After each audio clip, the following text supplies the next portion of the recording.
Hi, Noah. You asked about this question. You have to use Excel stat to get the answer for part D. So I'm not sure if you were. You didn't send me your spreadsheet, so I'm not sure. So I went ahead and I opened up the data file for your problem.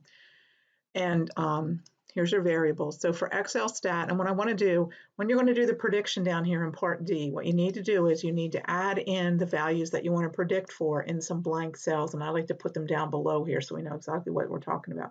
So the student we want to predict for studied for 5.5 hours. So we're going to put a 5.5 here in for the hours. And the student also missed 3 classes, so we have a 3 over here. And their GPA was 2.95, so I'm going to put that over here. All right, so what you want to do, and if we're already doing this, I apologize if I'm repeating it, but I've gotten this question from another student, which makes me think you're not using Excel stat. So go to Excel stat, start it up, and you want to go to the modeling option, and bear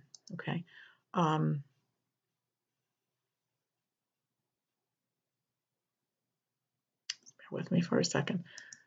Okay, so when I go to linear regression, so modeling data, linear regression, identify the Y variable, which is the score we're trying to predict. Identify the quantitative variables, which are right here. And we have labels. We have to tell it where to put the output. I'll just put it over here in this cell here. Now to go on to the tab for prediction. And now you want to say, yes, I want to predict. And now you want to tell it those 3 cells where we put the values of the variables we want to make the predictions for. And that should be everything. Let me make sure we don't have any stepwise regression going on. Yeah, I think we're okay. All right, so we're going to click OK. Now, again, just so you can see that this is the same data. So if you scroll down here, there's lots of information in here. But if we get down here, you'll see the regression equation, which you actually got either from this program or from the linear regression in the data analysis tool, 51.52, 7.97, 1.97, and negative 0.87. So there's the regression equation. Okay, so here's the prediction. So here's the predicted score.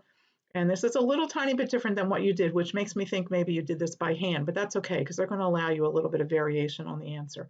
So here is the lower bound on the prediction for the mean. And this is for an average score you want to do the prediction on. So here's the lower bound, here's the upper bound. Now, if you wanted to do a prediction, and I can't remember in this question if they later go on to say predict for an individual observation, those upper and lower bounds are right here. And they're going to be wider because this is predicting for a single observation where this is predicting for the mean. So if you're not using Excel stat, you have to use Excel stat. Otherwise, you're not going to be able to get these. The formulas are really complicated to do by hand. So hopefully this will help you work on this problem, Noah.